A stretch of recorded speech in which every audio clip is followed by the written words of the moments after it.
Promotion. My husband let out a sharp laugh that sliced through the boardroom. He leaned back in his leather chair, lacing his fingers behind his head. Oh no. I gave it to Hazel. My breath caught. Around the table, eyes darted away from mine. Hazel smirked, her lipstick perfectly applied, her voice dripping with mockery as she leaned forward. Oops. Forgot to mention it. Silence. Except for the humming of the air conditioner. Except for the hammering in my chest. Hi everyone. My name is Seraphine Vale, and in that moment, I wasn't just betrayed. I was erased. My marriage, my career, my loyalty, all reduced to background noise in a single laugh. For 7 relentless years, I built myself into the foundation of this firm. I was the one who stayed late when everyone else left. I was the one who knew the clients by their children's names, who cleaned up his mistakes before they burned us all, who gave every piece of myself because I believed sacrifice meant recognition. I thought my husband, my boss, would see me. That the company I practically bled for would value me. But instead, I was the punchline. I forced my lips into a thin smile, because in corporate cages, composure is survival. My nails carved crescents into my palms beneath the table, but I didn't let a single word escape. Hazel flipped her hair, basking in the glow of a position she didn't earn, while my husband's smirk told me exactly what he thought: I'd never leave. I was too loyal, too predictable. When the meeting ended, I walked quietly back to my office, my tiny, window-shadowed corner where I'd spent more nights than in my own bed. I packed my belongings into a cardboard box, the mug with "Best Employee" written in fading paint, a wilted plant I'd kept alive through winters, and a photo of us on our wedding day, the smiles now looking like strangers. But when I lifted that box, something inside me shifted. It wasn't just my belongings I was carrying out. It was the weight of their underestimation. That afternoon, I cleared my desk. But the moment I stepped out of that building, I wasn't broken. I was calculating. Because what I did next, that wasn't weakness. That was the beginning of my revenge. And it started with a message I never thought I'd send. The sun outside felt wrong, too bright, too indifferent. I set the cardboard box on the backseat of my car and sat there, hands gripping the steering wheel, staring at my reflection in the rearview mirror. My mascara had smudged just slightly, a faint shadow beneath my eyes. I looked like a woman on the edge of breaking. But the truth was different. I wasn't breaking. I was sharpening. My phone buzzed in my lap. For a moment, I expected a text from him, some smug message telling me to be mature or don't make this dramatic. But no. Nothing. Just silence. The kind of silence that told me he believed I'd vanish quietly, like an old employee being phased out. That's when I opened my contacts and scrolled. My thumb hesitated over a name I hadn't touched in months. Clara Whitmore. Former colleague. Fired 2 years ago, scapegoated for a financial mess that wasn't hers. A mess my husband created. She'd warned me once, eyes heavy with pity. One day, Seraphine, he'll discard you too. That warning echoed now. I hit call. Her voice cracked through after 2 rings. Seraphine. Yes, I said, my tone steadier than I felt. We need to talk. By the time I reached her apartment that evening, my anger had cooled into something colder: precision. Clara greeted me with cautious eyes, then saw the tight box of my belongings and understood without asking. We sat across from each other, wine glasses between us, the city lights outside flickering like watchful eyes. I told her everything. The laugh. The smirk. The betrayal that had been dressed as a casual dismissal. And she listened, really listened, in a way no one had in years. Then she leaned closer and whispered, I still have the files, Seraphine. Proof of what he did back then. They destroyed me, but they could destroy him now. Her words fell like a match into gasoline. For the first time all day, I smiled. Not the polite, practiced smile of survival. A different one. The kind that belongs to a woman who finally sees the cracks in the walls of her cage. Clara slid a worn flash drive across the table, the plastic chipped at the edges. I shouldn't even have this, she whispered, glancing toward the door as though someone might be listening. But I couldn't bring myself to destroy it. Call it unfinished business. I picked it up, the metal cool against my fingertips. That tiny object pulsed with power, not just over him, but over the company that had chewed us both up and spat us out. What's on it? I asked. Her eyes hardened. Financial cover-ups. Contracts funneled through shell accounts. Bonuses Hazel didn't earn but signed for. And your husband's name everywhere. I leaned back, breath shallow. The betrayal at the promotion meeting was only the surface. Beneath it, the ground was rotting. Clara studied me. You could burn him with this, Seraphine. But once it's lit, you can't light it. I looked at her, this woman who had already been burned by the same fire I'd been trying to survive. For years, I told myself loyalty meant safety. But now, loyalty had left me jobless, humiliated, discarded. Maybe fire was the only way forward. I closed my hand around the drive. He taught me something today, Clara. When people laugh at you while you're drowning, you don't beg them for rope. You learn how to pull them under with you. Her lips curved into the faintest smile, not approval, not encouragement, just recognition. She'd seen the same darkness once before. That night, I sat in my car outside my own house, watching the living room window glow. Inside, he was pouring Hazel a drink. I could almost hear the clink of their glasses, the celebration of my erasure. My hands trembled, not from weakness, but from clarity. Hazel wasn't just his choice for the promotion. She was his replacement for me in every way. Colleague. Companion. Accomplice. I didn't walk inside. I didn't confront. I drove away with the flash drive heavy in my pocket, knowing this wasn't just about revenge anymore. It was about rewriting the story, mine and his. The next morning, I didn't wake up to an alarm clock. I woke to purpose. The flash drive sat on my nightstand like a loaded weapon, daring me to pull the trigger. I brewed coffee in silence, the bitterness coating my throat as I replayed every detail from the meeting. His laughter, Hazel's grin, the way no one dared to meet my eyes. That humiliation wasn't just memory anymore. It was fuel. By noon, I was downtown, inside the glass fortress of a law firm Clara had recommended. The office smelled of leather and cold ambition. I sat across from an attorney with sharp eyes and a sharper suit, sliding the flash drive across his desk. Tell me if it's real, I said. He plugged it in. Lines of numbers, contracts, and transactions spilled across the screen like veins of poison. He frowned. This isn't just real. It's criminal. A pulse of heat rushed through me, fear, yes, but also vindication. 7 years of sacrifice, all the nights I'd worked without recognition, all the times I'd chosen silence, they had their receipts now. He closed the laptop and looked at me with something that felt like warning. This could bury him, Seraphine. But it won't be quiet. If you move forward, the company, Hazel, maybe even you, everyone will be dragged in. I met his gaze steadily. I've already been dragged through hell. I'm just deciding who I'll take with me on the way out. Walking out of that office, the city looked different, sharper, more alive. The skyscrapers no longer loomed like cages, they looked like opportunities. I had been erased, humiliated, silenced. But with each step, the silence cracked. That night, I returned home. My husband barely glanced up from his drink as I entered. Hazel's jacket hung on the back of a chair. The smell of her perfume clung to the air like a taunt. Rough day, he said casually, swirling his glass. I smiled.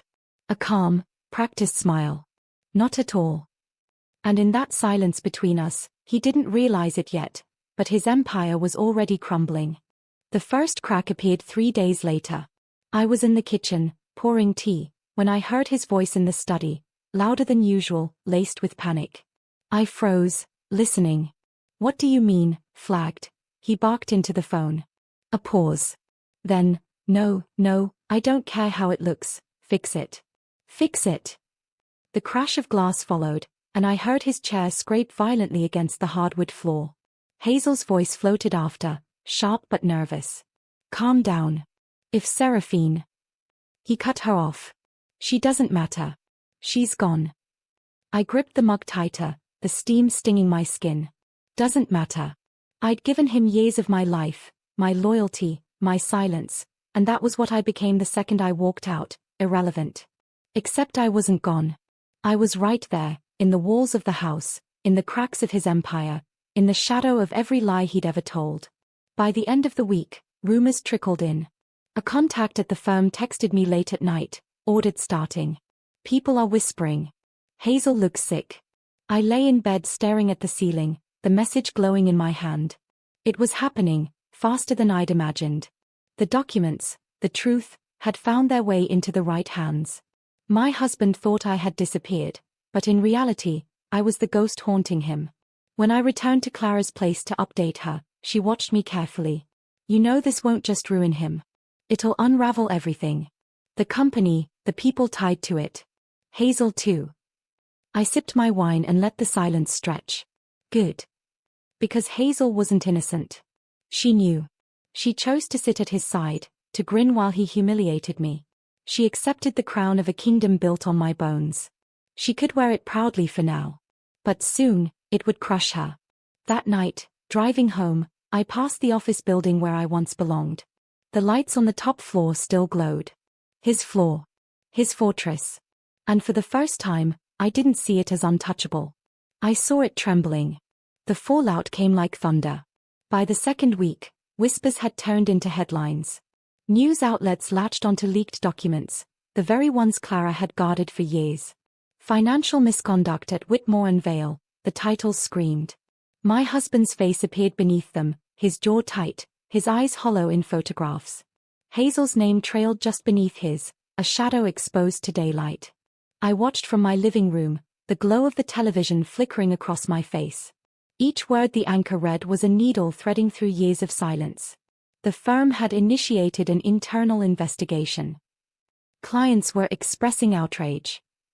And employees, the ones who never looked at me in the boardroom, were now quoted anonymously, calling him reckless and Hazel unqualified. That night, he came home late, slamming the door behind him. His tie was loose, his face pale with fury. Hazel trailed behind, her heels clicking like gunshots across the tile. "Do you know what they are saying?" he shouted, his voice trembling not with authority but desperation. He poured whiskey with shaking hands, spilling amber liquid across the counter. Hazel tried to soothe him, but he shoved her hand away. I sat calmly on the sofa, legs crossed, watching. For once, he noticed. "You," he hissed, pointing at me as though I were the source of all this. "This started when you left. You poisoned something. I know it." I tilted my head, feigning confusion. Poison? No. But funny how rot always shows when the walls begin to crack. Hazel's eyes darted between us, panic smudging her perfect smile. He slammed the glass down so hard it shattered, shards skittering across the floor. His empire wasn't just shaking now. It was bleeding. Later that night, I heard them arguing upstairs, her voice sharp, his voice broken. She accused him of lying, of dragging her into something she never agreed to. He barked back that she begged for the promotion, begged for his attention, begged to wear the crown. The house that once silenced me was now filled with their chaos. And I lay in bed, finally hearing the sound I had waited years for. Cracks becoming collapse. By the third week, the empire finally buckled. The firm issued a statement, effective immediately: CEO Richard Vale has been placed on indefinite leave pending investigation. Hazel's title vanished from the company website overnight. Their names, once etched in polished brass at the office entrance, were stripped away.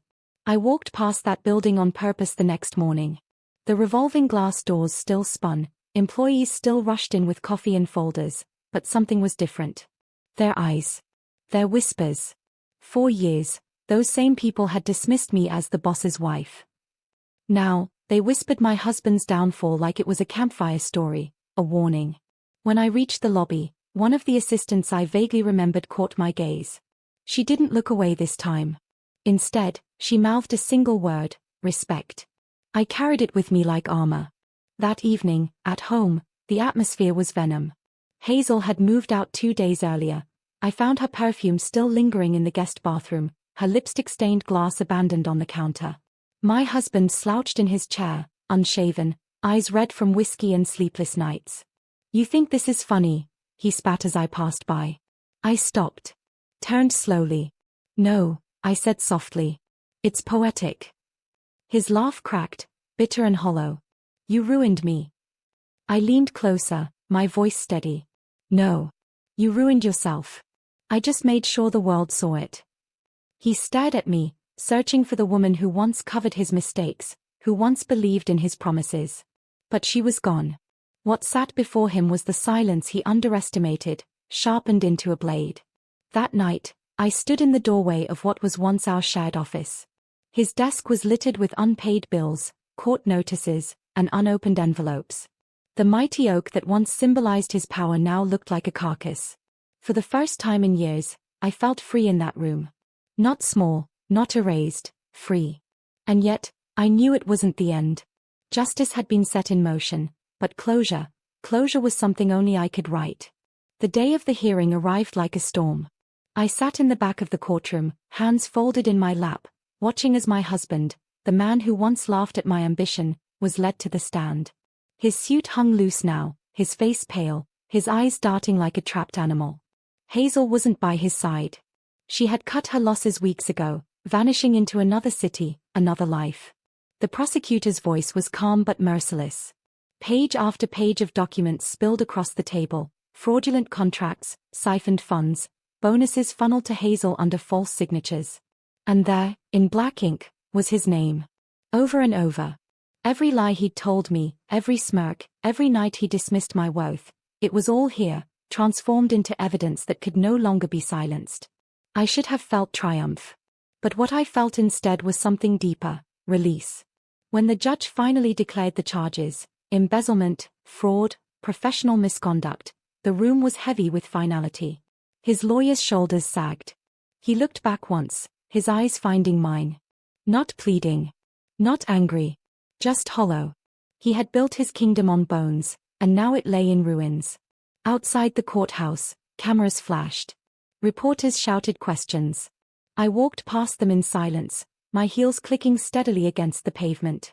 Each step felt lighter than the last, as though the weight of years had finally been peeled away.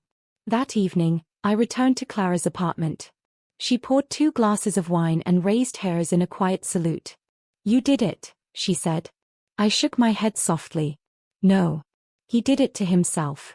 I just refused to stay buried with him. We clinked glasses, and for the first time in months, I laughed. Not the hollow laugh of survival, but a real, quiet laugh that belonged only to me. Later, in my own home, I brewed tea in the kitchen. The house was silent now, no Hazel, no laughter, no shouting. Just the hum of the kettle, the steady warmth of steam against my face. I sat by the window with my cup, watching the night stretch wide and open. I thought of the promotion I never received, the humiliation I endured, the cage I once mistook for safety. And I realized, the true promotion had been this, reclaiming myself. I didn't just walk away from him. I walked into my own power.